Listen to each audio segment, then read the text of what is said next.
Today is September 21st, 2018.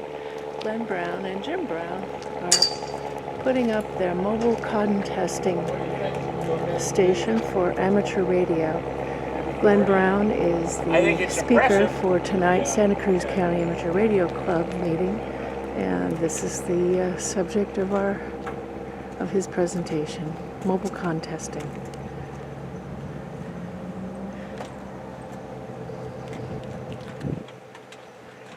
We're in the parking lot behind the Santa Cruz chapter of the American Red Cross.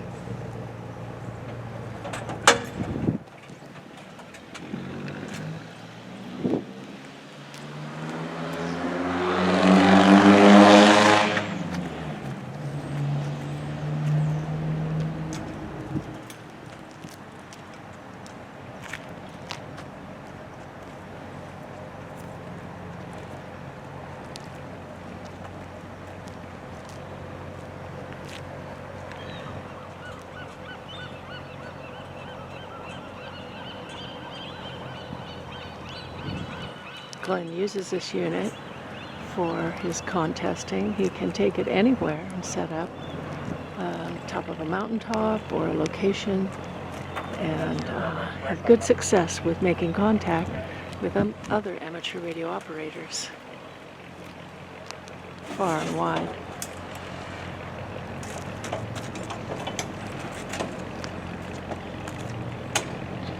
We've taken the precaution of putting outriggers on the trailer because once the antenna gets hoisted, there can be some balance issues with the trailer.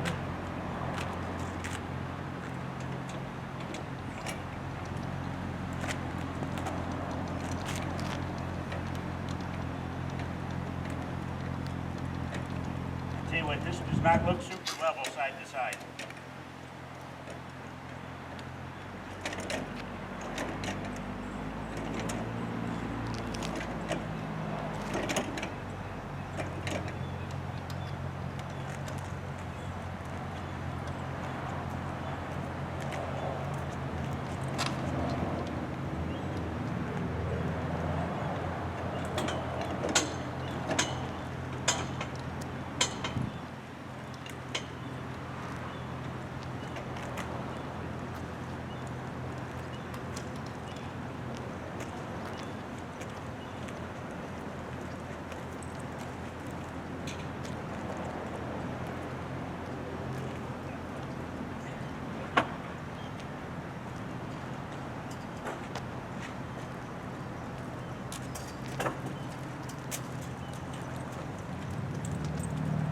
Pretty good. I'm going to tighten these. Thank you, Cap. Okay.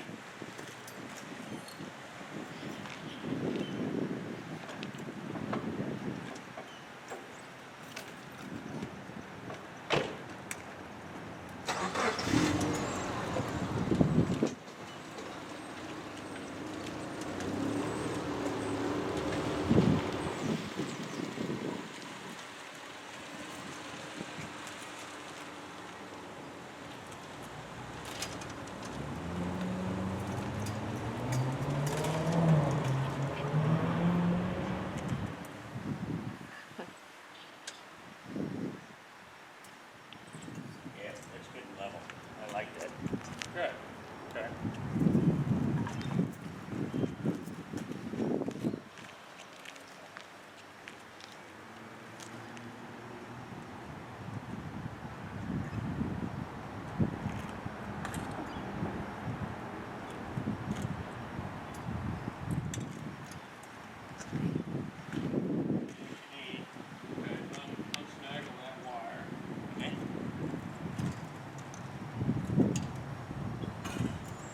Or 80.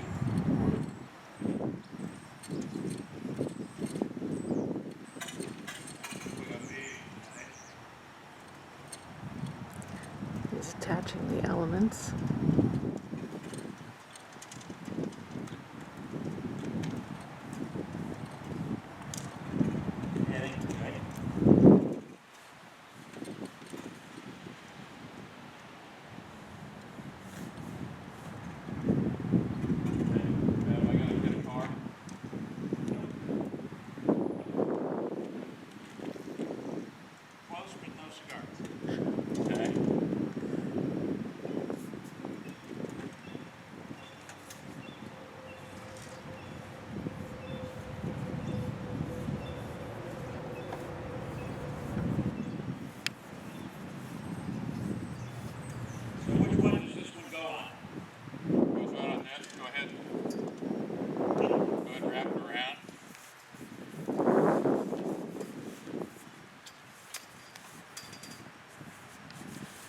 Wow.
Got it? Oh. It needs another loop up there. Yeah. So the first one, you gotta do more flipping. Yeah. On the first one.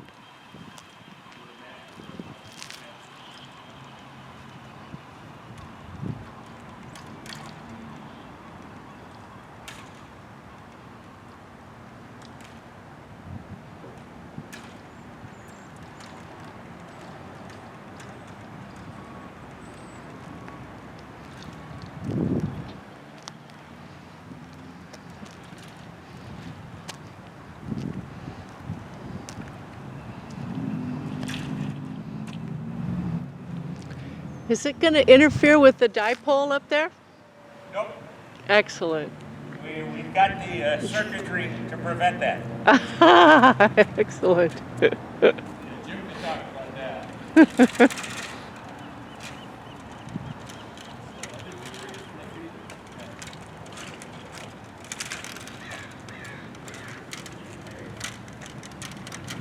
The other one good?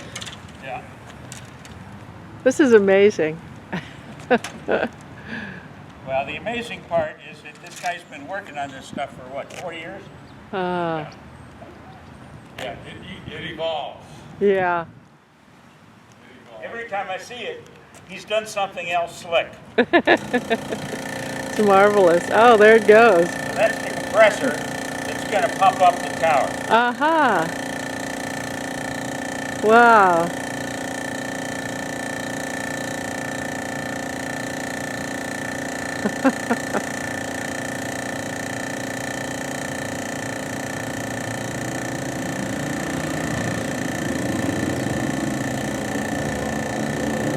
Wow. Look at the telescope come up. Yeah, you got this pump.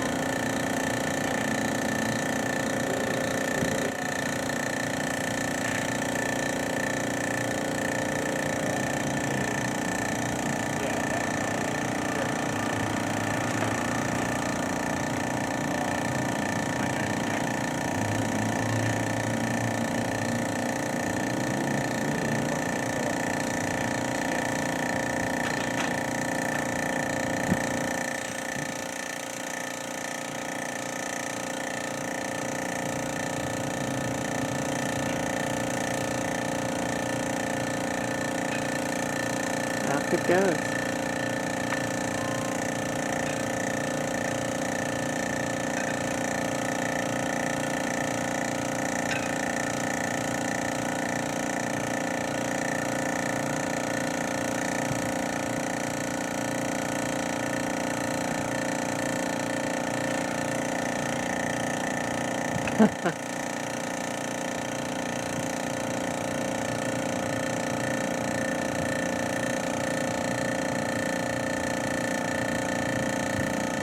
It's getting very close to the dipole.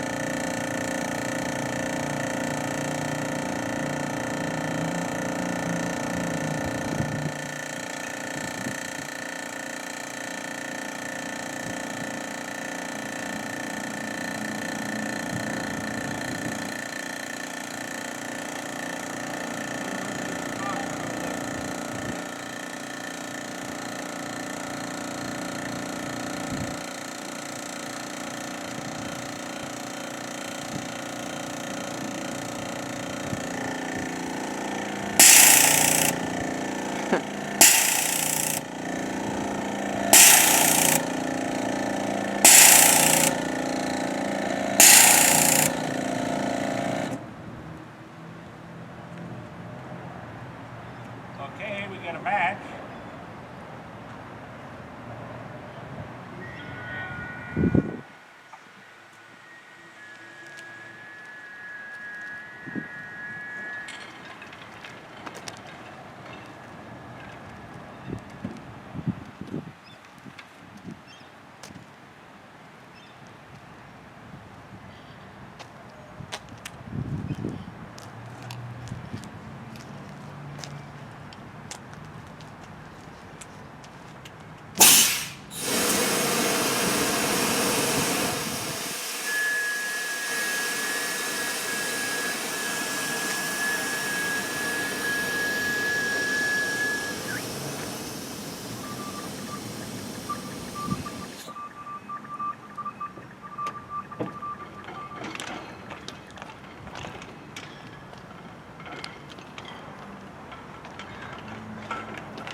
We got too many wraps on the mast, it looks like.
Now I gotta come back down. Ah.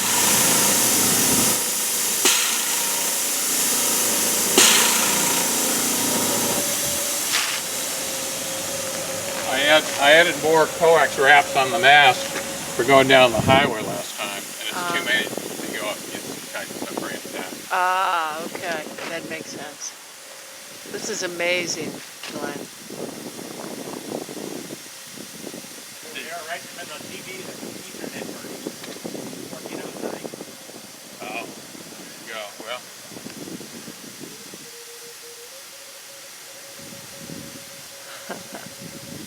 so we're already on the air, basically. So we like to get it up quick, get somebody going, and then, Yeah. You don't want to waste time, huh? yeah. You want those contacts. This is amazing.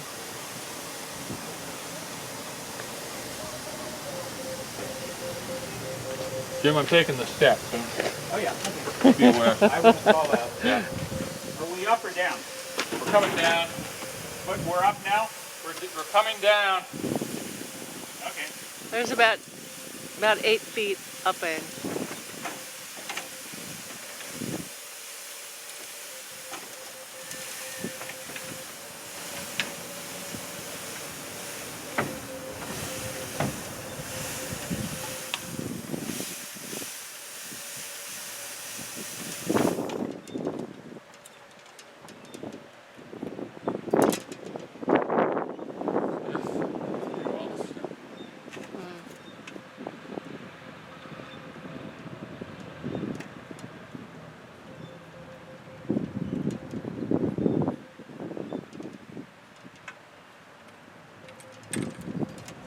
It's an amazing rack. Did you build it yourself? The which? The rack on Yeah, I top? did. Wow. The commercial ones for this are expensive and really wimpy. That's really... just all speed rail fittings and 2-inch aluminum pipe. Uh-huh. It's amazing.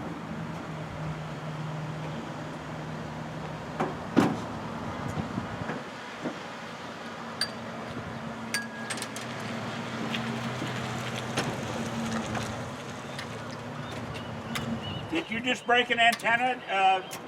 Yeah, I disconnected. Okay.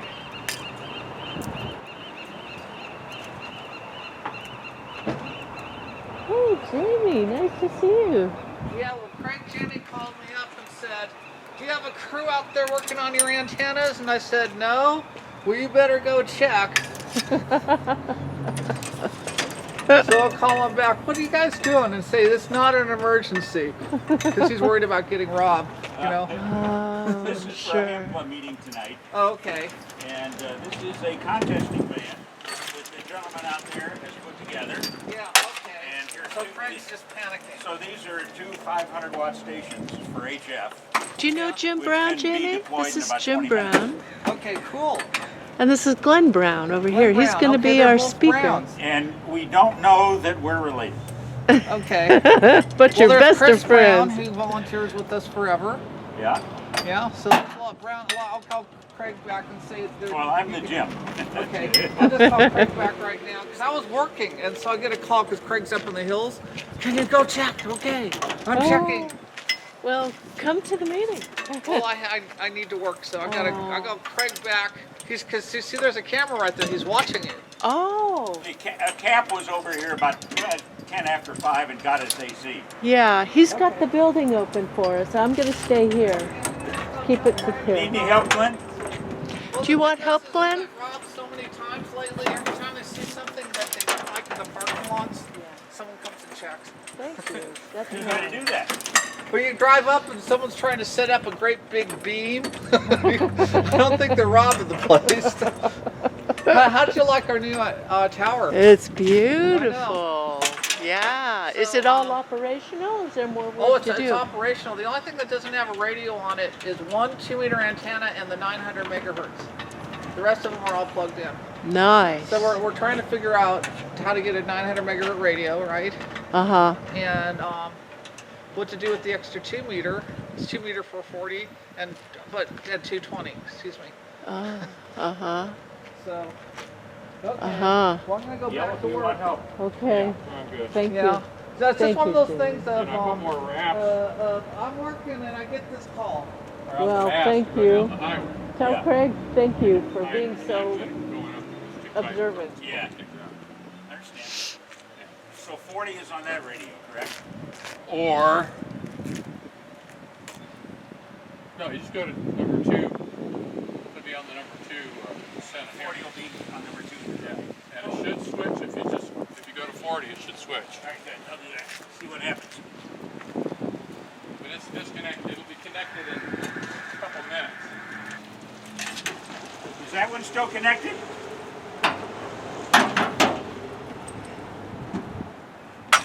What's still connected, Glenn? Nothing.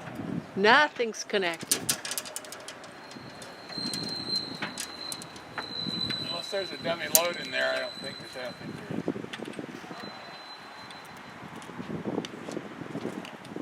I must have left my wallet at work because it's not in the car and it's not laying on the ground out here.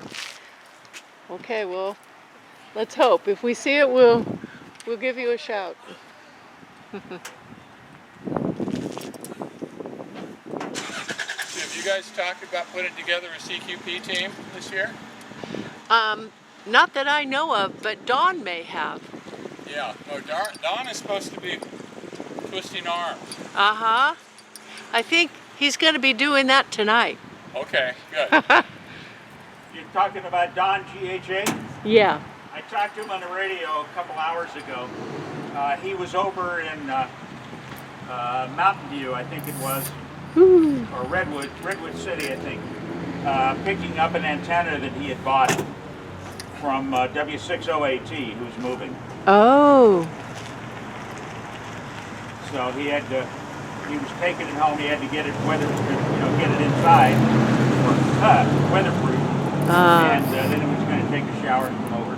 Uh-huh. And that was maybe, I don't know, 3:45 that I talked to him. Uh-huh. Cap said he had talked with them, I think more recently than that, and Don was heading for the shower and was going to come right over, so he should be here momentarily. I've got my HT on BJ, so That's our talk-in frequency. Okay, here's this antenna. Aha, he's hooking one up. Yeah, they're both hooked up. Okay, both are hooked up.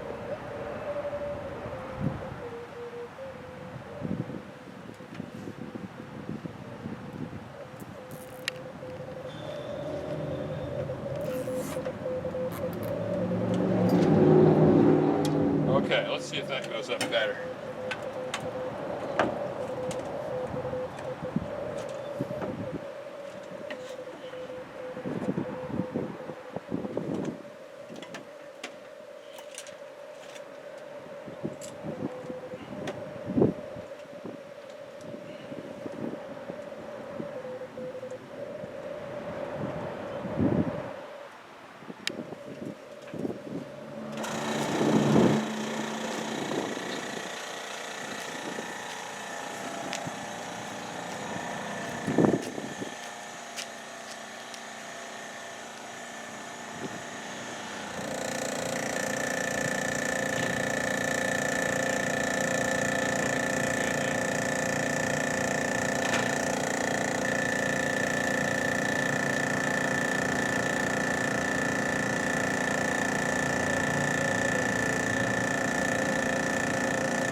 This is amazing, Glenn.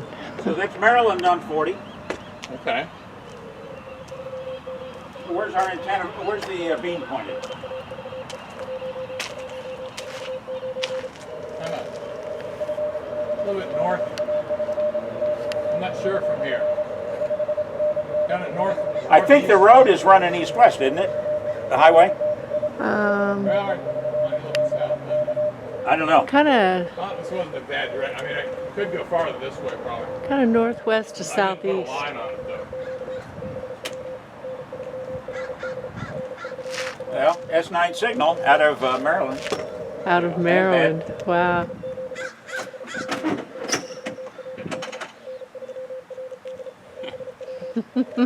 Nice. Yeah, 40 meters. Cooking.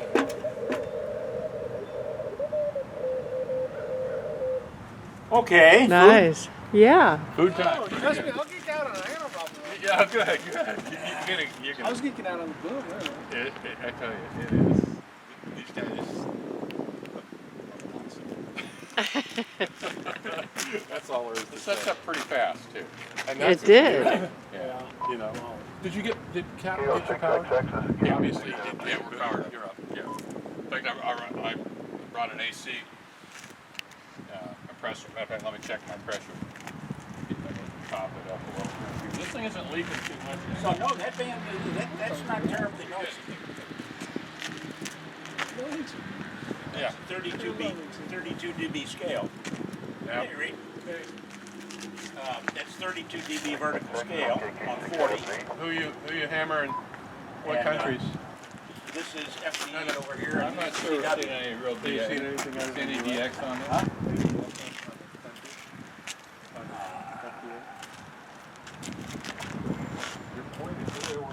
Well, this is 40. You know, Yeah, not too north. I don't think you're going to see any DX on 40 now. Oh yeah, no, it's going to be huge here. You're going to be Pacific. It should be pounding right now. Now? Believe it or On not. 40? Yeah, no. Oh, come on. 40's been 20, I saw there was stuff.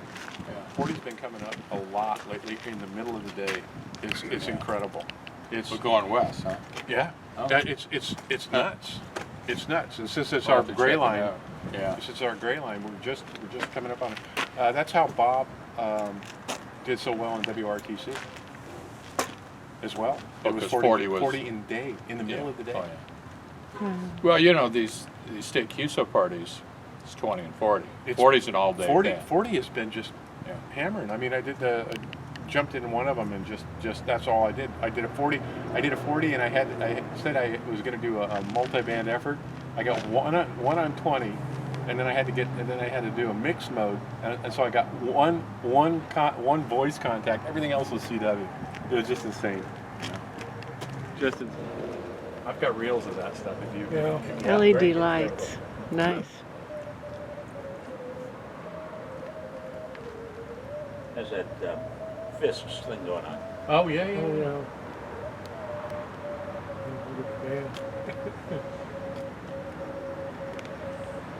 Okay, that's Texas. Texas. Always, By Austin. it's always Texas. Sorry. Hey, what's? Well, that was N3BB, the guy that wrote the book about WRTC. Texas, you get a license, you get an amplifier. No. Yeah, 3,000 watt. I think there was Because K6 UFO. that's small. KK6 NMC, I don't know if that helps, Tom, but some point earlier today I heard about the 1.1.3 repeater.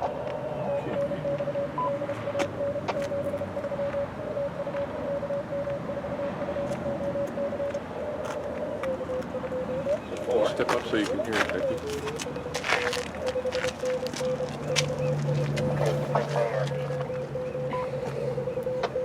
So I have a propane heater for cold places, but what happens is when we're running both these amps, we don't need a heater. Never had to use it. Yeah. How long? You've been working on this for 4 years, you said? Or longer? Yes, let's see. So the first California QSO party, you can kind of see. Ah, yes. So 2013, 14, 15, 15, so 5 years. 16. And then we've been doing 7QP Ah, for a couple of years. So this is over in that Bears Ears area Ah, of okay. Utah. wow. God's country. That bridge is going over the Colorado River. Wow. Just beautiful. Yeah, spectacular. How far have you taken this rig, Glenn? That's about the farthest we've operated, actually, is Yeah. the Colorado River. Then. Yeah. Nice. I think we That's probably, a good ways. I think it's close to 1,000 miles one way. It's because it's Wow. not direct, you know. Yeah. So that's a county. That's a county line, San Juan and Garfield, They're running Yeah. FTA Utah. So what we did, what they run is N1. So what you'll Be under that. So we did that three. on the contest. That's the Oregon one we didn't do. yeah. So you say No, this is SCCARC, then- actually this is what we did do. This is our last year's Then what you Nevada. do is you respond okay. to a call sign, Say, I recognize that map, sign, that's and they're Nevada. typing it in at the same time. Okay, and then you pass your information. So these then are they East Coast pass their stations on information, 40. you copy that down. Hey, Jeff. And when you get it, If I'd known you were going to be here, I would have given you back your scope. I give up on that thing. Oh, okay. Some of these guys make 180. I go to my office and get it now. 180 an hour. Don't worry about it. Bob was running more than that. Which Hey, scope? Jeff. Oh, I know the Bob scope was you're talking running, about. Bob The was portable running one. at his height, he ran 400 an hour. I give up. That's amazing. And he was running CW, but phone you generally are about It is, yeah. 60 to 100 an hour. There is And then Wi-Fi your in conscious the part of the house. brain is operating that one, operating the person you're operating for, and then getting ready for the next exchange. And so it's so much fun. I could loan you some. It's great. And then you sit in the chair for 24 hours and hope Have you that seen what the you Red don't Cross has done on the explode. trailer? You realize your legs are seized where they're at. Oh You yeah, gotta try oh to get yeah. up. No. You stand up sometimes. Stand up, do a little dance, and you better not put that on there. So I put in a ubiquity. I actually Amazing. just ran the cable and got biked. Bullet. So I've got Putting the yourself in a chair for 24 hours and going at it, in most cases. And these guys do it on a weekly basis. They're incredibly talented and incredibly passionate about amateur radio. So please, Glenn, thank you very much. You're welcome. So, does everybody know what the state CUSO parties are, how they work, what we do, and everything like that? Well, California CUSO party has been going for, I think it's 54 years, some 53, 54 years. It's one of the oldest, and it is the biggest in the country. And one of the reasons that it's so popular is that it's possible for folks outside the state to work all 58 California counties. It's possible to sweep the counties, and it's regularly done. So it's very important, and I happen to be chairman of the CQP this year, and so one of my jobs is to make sure that all 58 counties have strong stations in it. And we'll talk about this some more. So we do, let me see, where should I start? The reason I built this trailer was kind of the mistaken impression. I found that when we're getting ready for field day or CQP, it took me a whole week to get ready.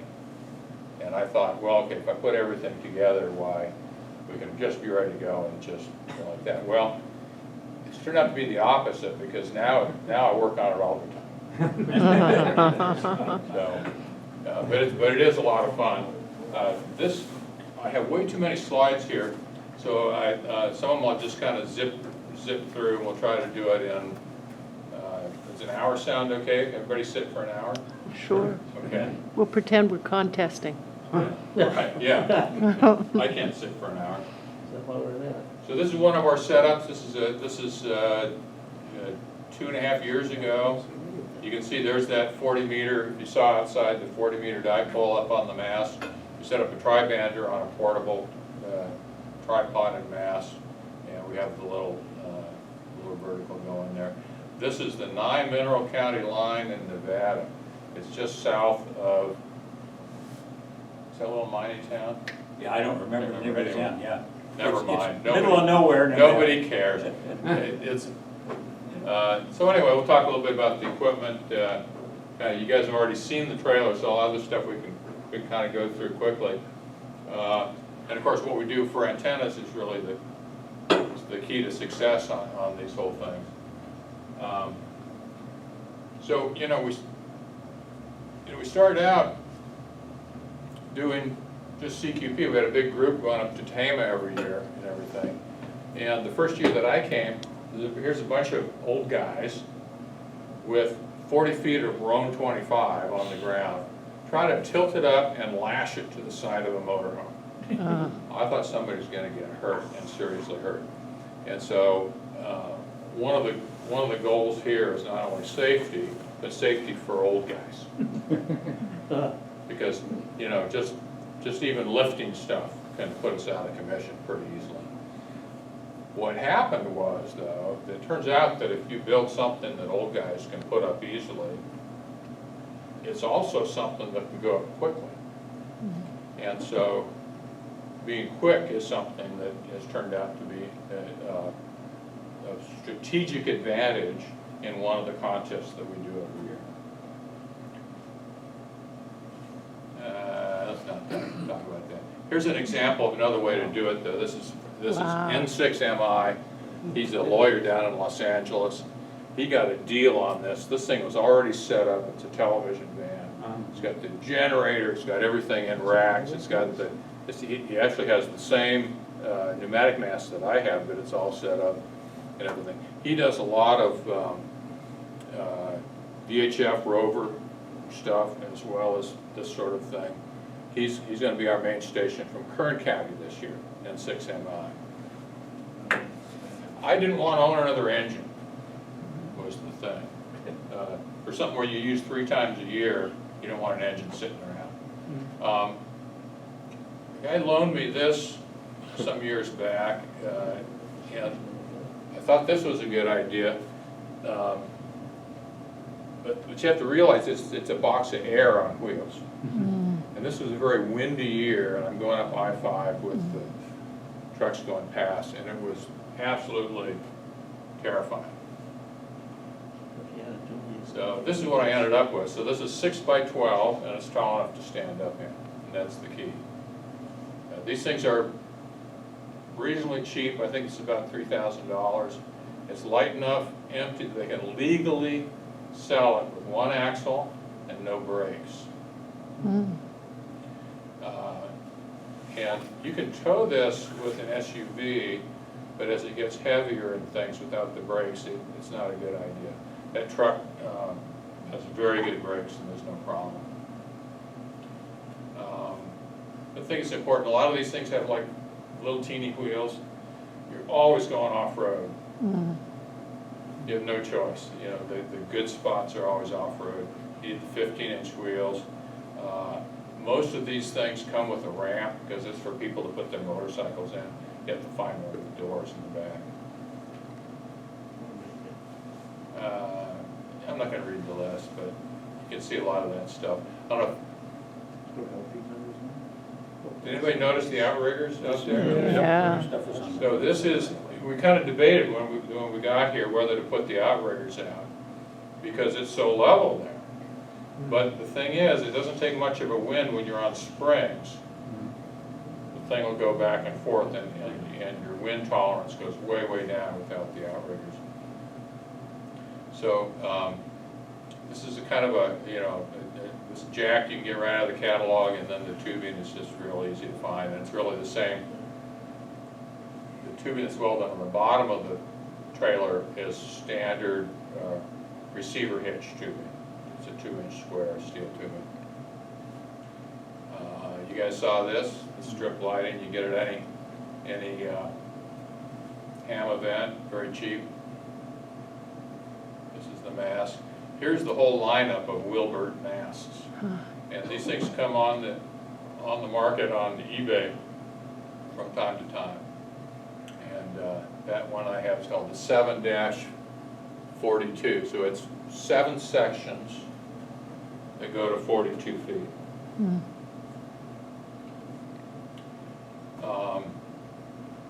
So use an Astron power supply through this power gate, and so that gives the battery a nice float voltage, and it can sit there for a long time, doesn't hurt. Yeah. Was the mast at 42 something calculated for a purpose, or was that just the convenience of finding one that fit your need? Yeah, it was available, and the collapse length is enough that it's not taller than the trailer. Because you know K6MI's right. Tower trailer, you get a little bit higher. Now you have to tilt it up and then go up. So that's a lot more motion, a lot more mechanisms. It's kind of a pain. So this is very, very convenient that it gets to that, and having that many sections. You won't see a mechanical telescoping thing with seven sections on it. So the trailer will stay powered up depending on, it'll run the radio on that battery for a number of hours, no problem. But we either plug it in or we have a set of generators. I don't know if we talk about generators. This is a nice system of cargo racks, very heavy duty commercial stuff. But you get a couple 400 or 500 feet of RG8 hanging on these things. You don't want to be hosed. I built this roof rack. There are some commercial ones, but they're expensive and they're really windy. So this is just 2-inch Schedule 40 aluminum pipe and speed rail fittings. It's really, really stout. I'm really pleased with it. I don't go up there and stand on it, but you probably could. We've, let me see, what else do I say about generators? We've fooled around with generators quite a bit. We have, I converted one of these, well, we use the Honda i2000s. So everybody has, right? Everybody have a Honda? Yeah. I converted mine to propane right away. Mine's never had a drip of gas in it. Zero maintenance. Propane never goes bad. run gasoline in these things like any other tiny carburetor, and you're running gasoline in it, and you're only fired up once or twice a year, it's not going to start up next time you. On the propane, equivalent tank of propane, five gallon tank of propane, how is that equivalent to a gas load? Well, the tank in the built-in tank in those Hondas only run for 6 or 8 hours at the running a 500 watt station. One tank of propane will take us all weekend. So we don't have to change the tank for a weekend Cool. contest. So that's Isn't the nice. propane not as powerful as the regular gasoline one? It's hard to know. I mean, neither of them will run 2 500 watt amps at the same time. So you need one per station anyway. So yeah, probably the maximum power you can draw is probably a little bit less, although maybe the inverter kicks out before you run out of, I'm not sure what the limitation on these is.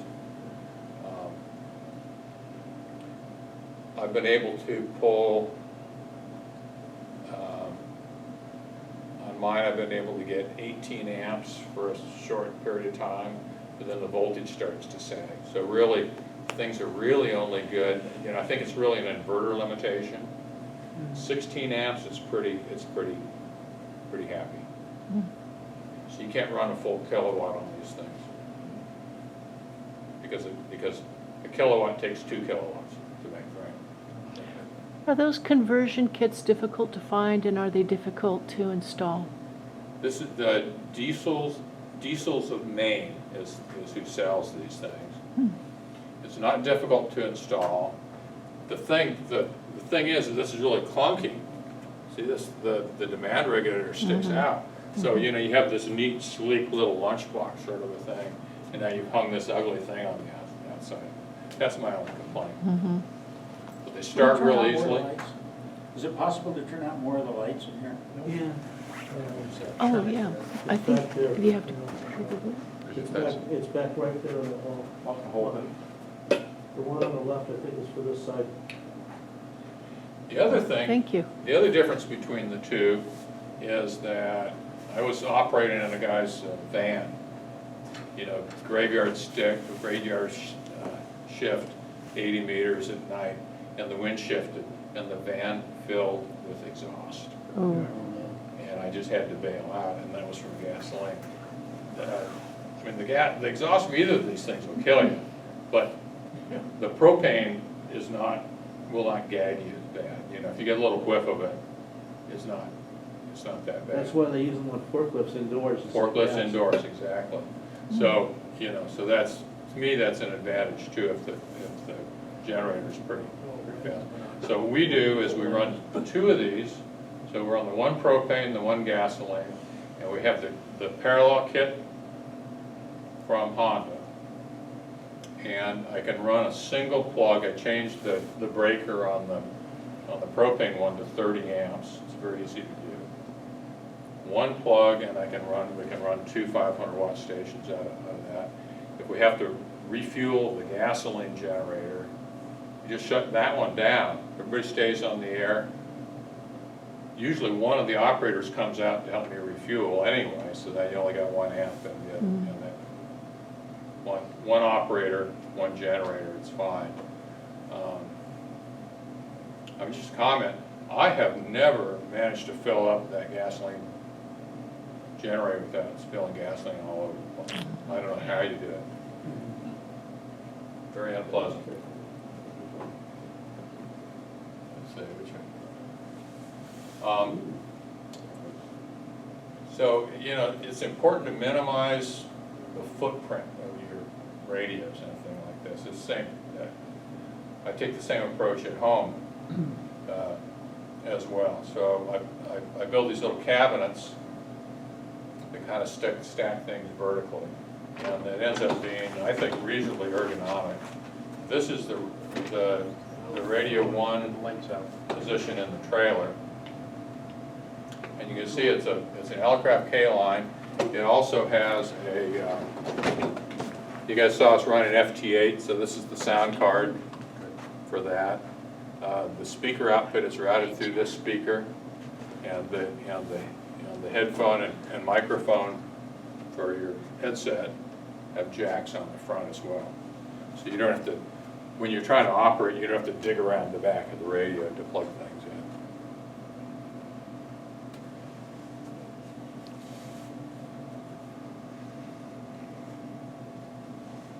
Okay, antennas. So here, we like this. This is an old Force 12 tri-bender. It's C3SS, and you can see that the 20-meter elements are folded. They're linear loaded 20-meter elements. So the elements are the longest element is 26 feet. So that goes on top. It'll go onto a pickup truck rack if you need to, or it'll go on the rack on the trailer pretty easily. I've modified this in a couple ways. If you try to assemble an antenna using U-bolts out in the field and you drop a nut, it's gone. Don't even bother looking for it. It is gone. You're not going to find it. So this assembles without any U-bolts or nuts. Actually, there are some wing nuts on this. The 3 driven elements, which are normally assembled separately, and you have all those wires, are pre-assembled on a Delrin plate. You have an integrated transmit choke and the connector. On the boom, so this plate, there's 4 bolts in the corners, and they drop into the corners of this set of clamps. And then the parasitic elements just drop into these grooves, and you just hit the little toggle clamp. So it assembles very, very quickly. Don's probably done this with us a dozen times.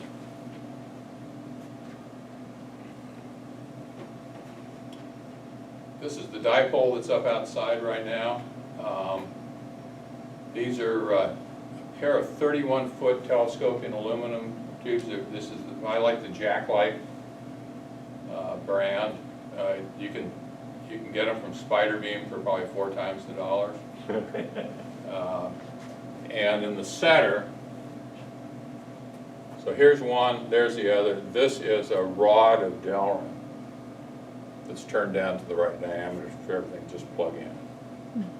And the transmit choke. I build everything on Army mast tubing, so everything's compatible with everything else. If I want to stack antennas, I can.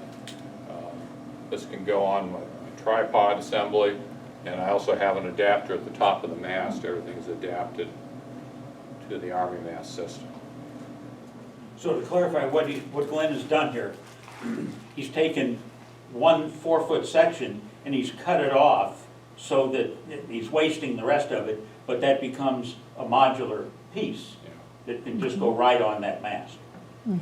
And a chop saw with a carbide blade cuts this stuff like butter.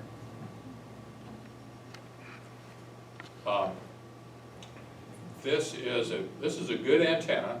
This is a quarter wave on 20, and I can pull it down for 15. This is again the speed rail hardware, and I modified it a little bit with these. Again, this is white Delrin insulators to make a feed point out of it. And here, the other half of the antenna obviously is the rack and the trailer body. This is a good antenna. If we were running a single station, it gets you on the air really quickly, so that's useful. So for the first station, you get on the air. But when you think about it, it's the same as mobile.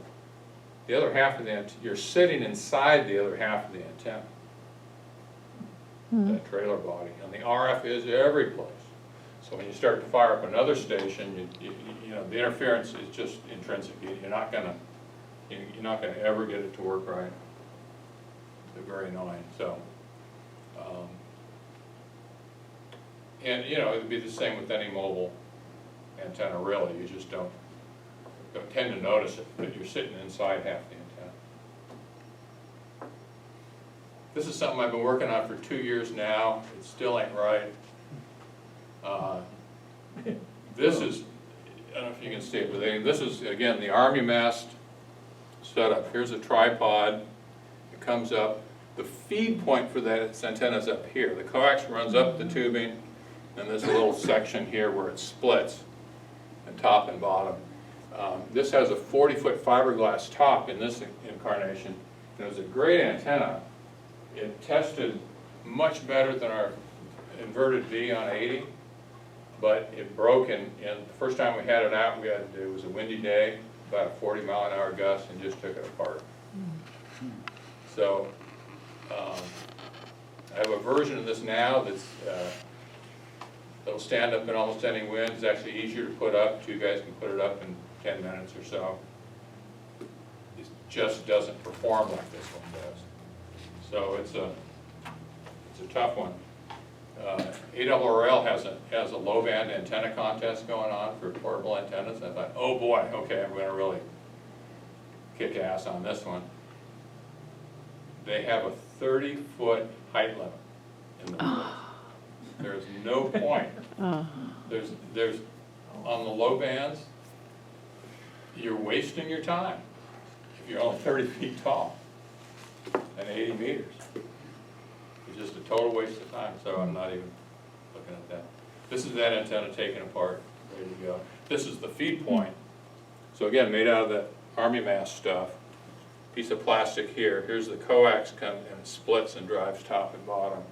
So wherever you put this in the stack, that's your feed point. The coax goes up, and then when where the coax comes out, it's got a ton of common mode current because it's still part of that antenna.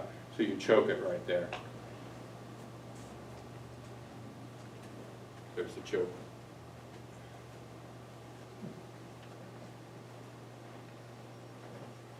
Yeah, this is the next version of that. You can see instead of going up 40 feet, I put a T on the top. Can you see that? Oh, Yeah. See? Oh, okay. So there's a loading coil.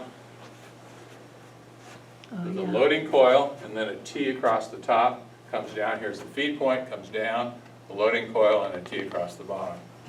You think that'd be pretty good. Actually, it is pretty good. We put this up for field day. We had an inverted V and this, and I gave Jim a switch. And he'd go back and forth, and there were times when he said it was the equal of the inverted V, but it was never better. And there were times when the inverted V was better, so this is not better.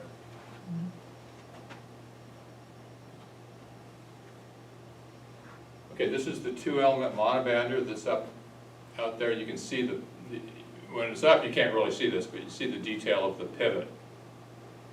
So an 18-foot boom, and then you have a pair of approximately 18-foot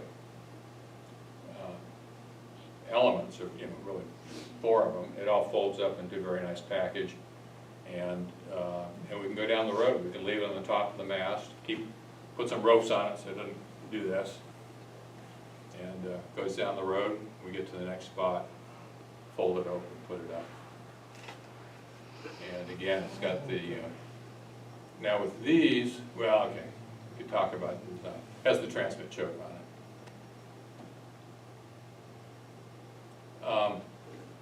So I talk about liking the Army mast system. You can kind of see that you can buy these tripods, things from, I think I say the website, where there's a guy makes these things, and with this you can make tripods of any size that you want, and you can feed the tubing up through the center.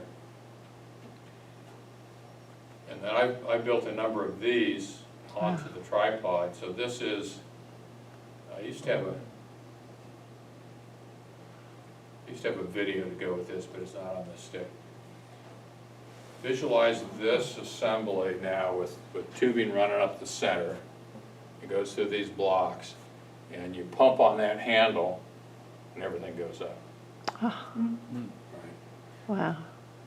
So basically, 2 guys can put up a mast as big as you want. You need one guy to be feeding in the tubing, the 4 foot of tubing that's next, pushing up, and the other guy just pumps and the whole thing goes up. Yeah. Wow. Otherwise, it takes about 4 guys. You have to hold down. It takes 2 guys to hold the tripod down and 2 guys to shove the tubing up. This reduces it to 2 guys, and I think it's a little bit safer. Is it reversible? For taking it down. You can get it down, yeah, it's not, you don't pump it, you can kind of slide it and bump it down. It's more dangerous coming down, that's for sure. Yeah. So, this example, so we're on, say, the last setup of the day, we set it for 40 and 80, right? The sun's going down, we pull into the last spot where we're operating, and we want to put up 40 and 80. We actually run those 2 antennas with the feed points about 3 feet apart, running 500 watts into each. And the key is this double stub here, which eliminates the second harmonic of 80. So with this, this is the key to being able to run a pair of harmonically related antennas right next to each other. Yeah, to clarify why you need that, I mean, you could use bandpass filters, and we do, but the bandpass filter goes between the rig and the power amp. And the harmonic is coming out of the power amp. Because in a modern power amp, without the output network, the second harmonic is only like 4 or 5 dB down. So then the output network, whether it's a pi network or T, whatever it is, knocks that down by another 30 or so dB, but that ain't nearly enough if you're on 80 and 40 at the same time, because the harmonic of 80 is right where you want to operate on 80. So you need a lot of suppression, and the double stubs will give you about 90 dB of harmonic suppression. Yeah, first time we set this up, I was just shaking my head. How could you possibly run these 2 bands and these 2 antennas so close to? And we, you know, a lot of other setups, we're running dipoles and trees. We did all kinds of stuff to space our antennas out, as you would think. Well, it turns out you don't have to. I built a number of these, so this is what we use for dipoles and inverted V's. It's just made out of PVC pipe. It's a bifilar common mode choke, and this is just regular house THHN wire, and a pair of these is about 100 ohms. But you're trying to match to something that's about 72 ohms, so it ain't too terrible. And these things do okay. We're rewinding these things now. Jim runs these things at his house, but he's full legal limit, CQing for hours and hours. He burned some of these up. So now we're going to Teflon wire. We've had very little trouble at 500 watts with these. So, okay, nothing new here. This is kind of, packing up, ready to go. You can see this has the tri-bander boom on it and the 40-meter dipole. And you can go down the road like this. Now, if we're going very far, if I'm driving to Utah or something like that, I'll put those on the rack. So, yeah, so Jim has this presentation with actually more detail and sources and parts and stuff on his website. So we do 3 operations a year. We do field day, we do California QSO party, and we do 7QP. So 7QP is the 7th call area QSO party.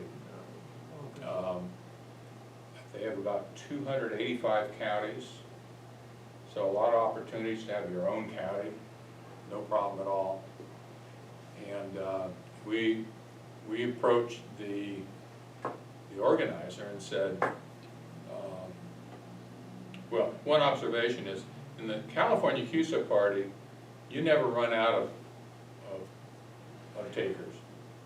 You can run a frequency and you will, it slows down at times, but you will never totally work out the band. You can come back, there'll be more guys.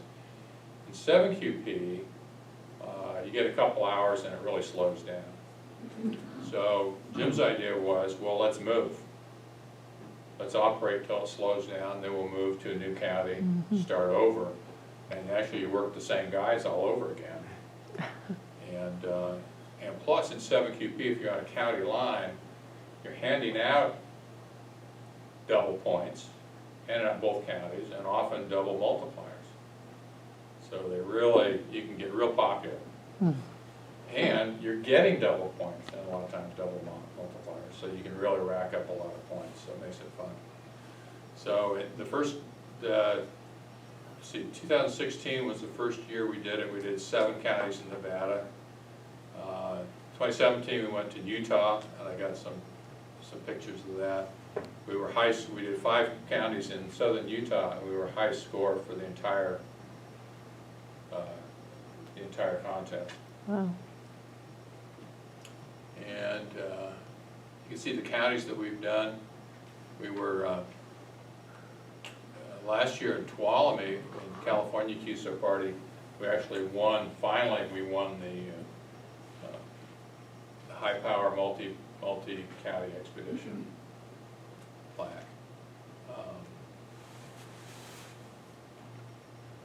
So Wow. here's just some. Here's back when we were going to Tehama. This is, I think, the first year we deployed the trailer. This is our setup. We put up 7 antennas to run a 1 sideband and 2 CW stations. We're going to do something very similar this year from San Benito. Show the talk about the separation there, Glenn. Yeah. So all the CW antennas are off in this field over here. So here's the 2 CW stations. We put a tri-bander here and a tri-bander here. We're aiming them this way, so we put them in each other's nulls, right? In addition to all this other stuff we do with bandpass filters. And it's especially important, see how we line up the tri-banders like this? The sideband station will be on the same band that we're operating CW. And a bandpass filter doesn't help you. You're on the same band. So it's very important that you get this antenna in the side nulls of each other, and then you don't touch it. So if I calls you from Canada, you just work it. You don't point at it. And then we ran under there's a drainage ditch here. We pushed coax under here. 40-meter dipole in the tree and a 75-meter dipole. And similar setup here, but tuned for CW. It's a full day of setup for 6, 7, 8 guys. And Tehama can get really hot. It's a lot of work. And we never did better than the second place. We had 500,000 points one year. Wow. Actually, one year we showed up with this plan, and then we realized we had enough spares for another station. So we built a 10-meter Yagi. We had added a 10-meter sideband station. We were over 500,000 points for the contest. Still only good for second place. Wow. Very competitive category. This is our buddy K6MI from Fresno. He tows this. So this is an example of a little crank-up tower. He's built. This is a handmade. You can't see the trailer, but he's a music teacher, and and one of the schools he teaches at, and they built this trailer for him in a shop class, and it works.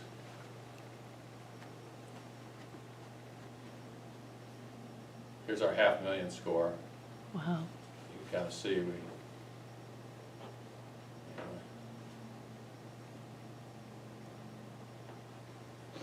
have a second tower trailer now. N6 RNO owns it, and that's what I don't know how to describe that. It's another kind of a telescope. It's a mechanical telescoping mast.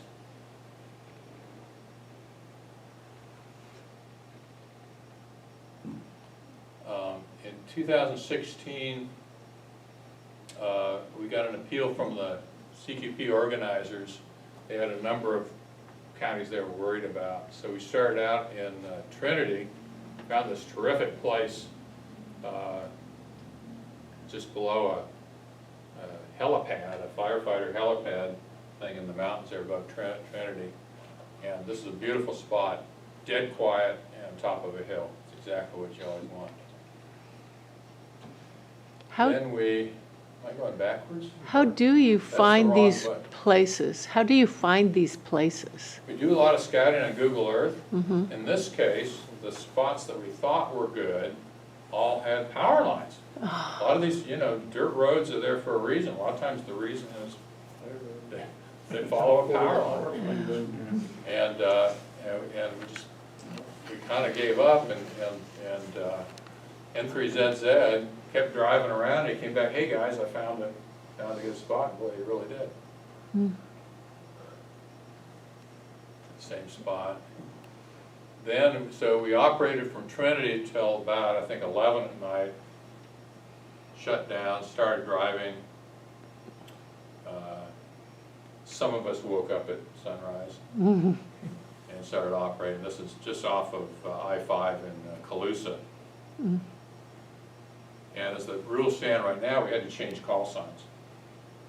Submit a separate log. Start all over on the multipliers, everything like that.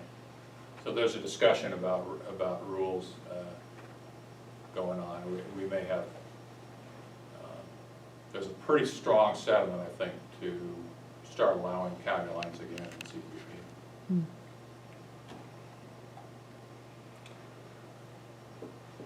It's Tuolumne. Wow. This is our sideband station. And so this is how close it was last year.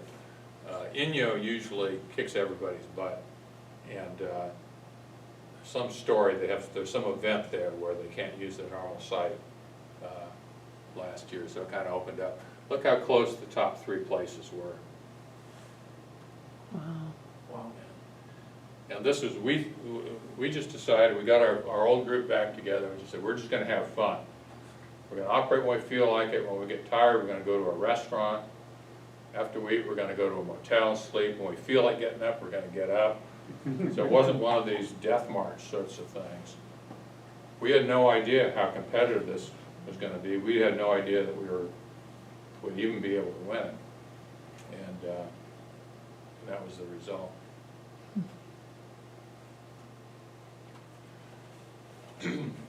I don't need to talk about that. So this is Antelope Pass. It's in White Pine County, but it's quite a bit west of Ely, in Nevada. This is a turnout in Eureka. This is not a county line. We had a county line all scouted, and then it rained. And we started up this road, and it was just mud. It was a perfect road. The day before, we drove up there, it was just perfect. We started up this road, and it was just axle deep in mud. Ooh. And didn't realize it as quickly as I ought to. And it seemed like I backed up about 5 miles. I'm told it was only a half a mile. It was bad. And the main thing was I wanted to get out of there before whoever owned that road saw what we had done to their road because we screwed it up bad. And then this is that same site. So this is the Nye Churchill line. And there's a big radar site there, and we had no interference at all. And this is where this is where we finished up that year. So we got the, you can see the 40-meter dipole up top, and then it's hard to see, but the 80-meter inverted V. Actually, I think we're just staking it out there in the picture. So it's very important to get to that last site before the sun goes down, because They need to move 15 feet to work the next county? Or you, if you're within in 7QP, they have a 500-foot rule. Oh. If you're within 500 feet of the line, then you're considered to be in both counties. okay. And when you give the exchange, in one QSO, you get both counties in your exchange. And the logging software, the N1MM and WriteLog both handle that. So you get credit for the 2 QSOs and the 2 multipliers. So where's the etherical 4-county line? I've only found one in California, and I think you could probably get up there in a Jeep. But there are a lot of 3-county points in California. A lot of them. I found half a dozen already. And some of them look very, very accessible. I got one that if I can find the rancher who owns the gate, then that'll be a good one too. But if we could allow people to work county lines in CQP, it'd be a lot easier to get all 58 on the air. Do you use GPS to establish your real location in terms of county line out in the remote? I take a GPS fix and I write it down, but it's never been necessary. Actually, usually I just take a picture like this. Yeah. So you just bring your own sign. Yeah, yeah, that's right. This is our QSL card from 2017. So this is a bridge over the Colorado River, and it's on the San Juan Garfield county line in Utah. I think this trip was as close as we have come to actually operating to the plan. We were pretty close. And then, even then, we did some zigs and zags. Yeah. This was a spot where Glen had done very extensive surveying in Google Earth. And it's an extremely valuable tool, and you can combine that with Street View and get some ideas about whether or not you can get to where you want to go. Yeah. But you have to follow up with a site survey. You got to drive it. And so with all of these trips, we have the day or days before the trip, we've run our projected or planned path in reverse and looked at every single site. And in some cases, you say, oh yeah, that's beautiful. But in some cases, you look around and you say, well, no, that doesn't work, but how about this? And so this was an example where we used the first 2 of the 3 sites, and the third one was another that we poked around and found. Yeah. And in this one, I actually called the San Juan County surveyor to find out where the line was, and it's the middle of the Colorado River. So it's actually the middle of this bridge. If it had been the other side of the bridge, this wouldn't have worked, because there's no place to pull out over there.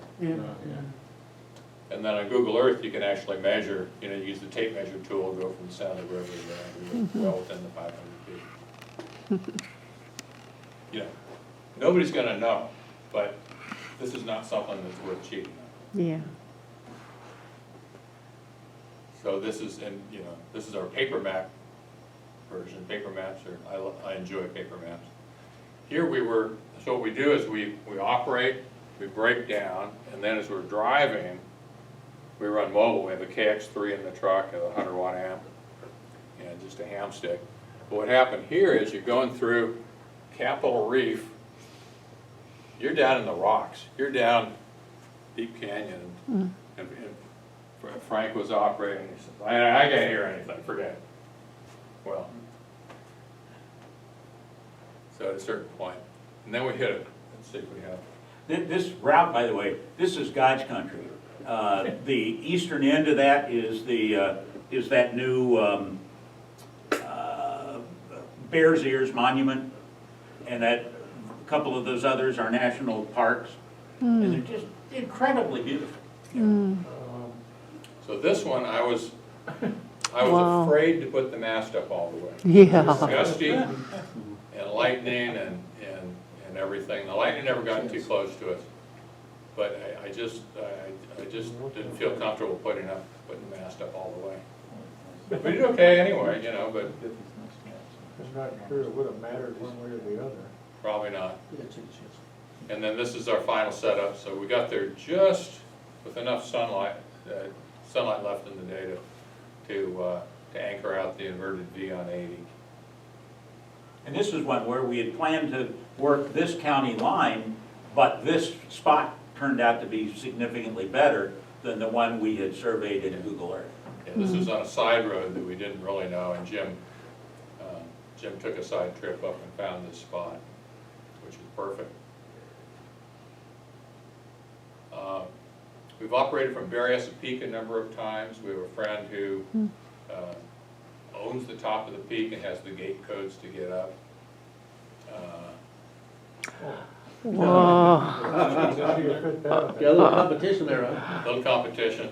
That's not as noisy as the power lines, you know, the bad insulators and the power lines coming up the mountains. Sure makes a Yeah. great picture. Yeah. So, That tower is about 140 feet, but the size is quite deceptive. That tower is 32 foot square at the base Wow. and 24 foot square at the top. yeah. That's an old AT&T long lines You see site. these horns up at the top? They're not used anymore, but that was the original purpose of this tower. So that was the Oh, my microwave, goodness. you know, cross country, across the, I mean, this was long distance before there was satellite and fiber. This is what it was. Where is that? Berryessa Peak. Berryessa Yeah, Peak. Berryessa Peak is about 40 miles straight west of the Sacramento airport, and it's at 3,000 feet. And this is a peak that has not been activated. Last time I checked, it had never been activated for SOTA. It's a SOTA listed peak, has not been activated because you can't get there. And we're always too busy doing our other thing to do a SOTA activation while we're up there, but we kind of thought about doing it.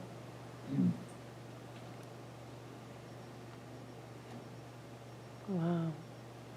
So there's our field day. Now, we can't do CQP from up here because CQP is the first weekend of deer season. And we go through land that's actually leased to a gun club. And these guys follow us up the hill, a lot of times ask us what we're doing up there. We're shooting deer by then, Yeah.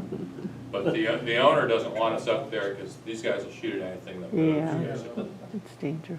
So we can't do CQP. We've done 2 field days. Let's see, we won one year, second the other. Is that right? I'm not sure about that. Oh, by the way, you see the white cone-shaped thing? Yeah. That is one of those horns and covers that's sitting on top of the tower. Okay, so that give you an idea about the size, sitting next to the trailer. That's big. They've taken it off the tower, but it's too big of a pain to get it down the mountain. So they just sit down. You were saying they shoot. There you go, another shot of Wow. the same thing. Wow. Yeah, you were saying about them shooting at anything, you better put some safety vets on those towers. Yeah. Now, this is an area, Berryessa is an area that burned in one of the fires this year. That was the first big one of the year, I think. The last time we went to Berryessa, it was so hot as we were breaking down. I mean, we couldn't drink the Gatorade fast enough, basically. We were just stumbling around trying to get out of there. It was a survival exercise. And the next year was even hotter day than that. So we decided to go to Wilder. Yeah. We got permission to camp in the horse camp. You can't really camp overnight in Wilder except if you have a horse. And so we got permission to camp without a horse. And Tell them it was in the trailer. so this year, so 2017, we were the high score. So 1AB means club station single transmitter, battery powered on solar. Here's our solar panel. Oh, very cool. QRP. So we made almost 657 QSOs. Here's the solar panel. Here's our VHF setup. Is that all CW? Yeah, except for VHF, we did a few sideband contacts on CW, on 6 meters and 2 meters. So anyway, here's our brag sheet. This was the plan for last year, and we didn't do this. We found 3 beautiful county lines in Oregon. So we did Nevada, then we did Utah. Said, well, let's go kick ass in Oregon. Now, Oregon is really the home of 7QP, the organizers and everything. So Oregon can be pretty tough.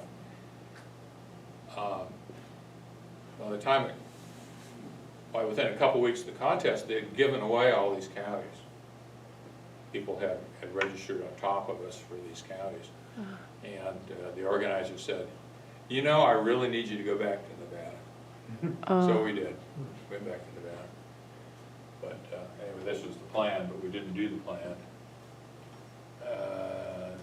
So this is what you see outside. It's kind of the evolve. Without 10 meters, this is close to an optimum setup. I have a design for a folding tri-bander along the lines of this. That I'll build and see how it goes. But for now, with no sunspots, this is a very good setup. And for those of you we didn't talk to outside, so the 40 meter, again, this is kind of a story of using stubs. So that's the 40 meter in the middle of a 2-element monoband for 20, and we use the 40 meter dipole on 15 to the extent the 15 gets open. And the reason this works without the 40 meter killing the pattern of the monobander is because we have those stubs on the 40 meter feed line. So it looks like, so the 40 meter dipole looks like it's shorted at 20 meters. To clarify how that works, for the optimum operation of the stub, it wants to be a quarter wave down the line, or I'm sorry, a half wave down the line at the harmonic that it's trying to kill. Well, that puts it, that causes it to look like a short at that point. And of course, a half wave up, it looks like a short again. So the first stub becomes the shorting element of the 40 meter antenna, which detunes it on 20 meters. So it's kind of a 2-for-1 deal. Yeah. So this is proven very, very effective. The 2-element monobander, being on a long boom, is really a killer antenna for what we do. We don't want something too narrow of a beam width because we don't really rotate. We just point it east, and everything we want to work is east. Or if it's to the west, it's close. So this works out very, very well. Here's all the guys that have operated with us.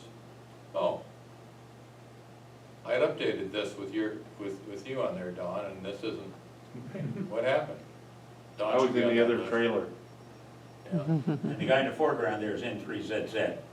Yeah. This is from over, has a beautiful QTH overlooking Silicon Valley. Yeah. Retired engineer. So this is a good time to talk about this year's California QSO party. I don't know if you guys are aware, but Santa Cruz County has no problem. You got Bob Wilbert up on the hill. Yeah. Santa Cruz is covered. Last year, Monterey County, our backyard, had a high score by a mobile driving through. Whoa. This is embarrassing. So, I want to talk about who's willing to put together a little field day style operation for Monterey. And we have some good locations already scouted out for that.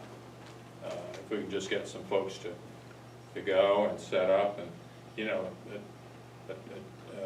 it's just like field day. You need guys that enjoy the setup part and the planning and everything, and then you need some operators, and sometimes there's overlap and sometimes there's not. So, Don, you wanna talk to the group a little bit and see what we can come up with? Sure, let me, are we at the end here? That's it, I think Okay. that's it, everything else is just, And while you're doing that, let me emphasize, you don't have to get anywhere near as fancy as this. You can have a hell of a lot of fun with a mobile and a couple of whips, you know, and just go find a place to park. There are guys that go out with a tent and a radio and a Costco table, you know. All of these things are great ways to do it. 100 watts and a wire would do very well. And if you're in a county without other strong stations, which is the case for Monterey, I mean, right here in Monterey, it's like you're the rare GX. You will generate pileups, and which is not a common situation for whiskey sixes. So you know it's rare that anybody really wants to work in. This is the weekend that they do. So I just wonder if if we have folks in this club that can get something going for Monterey.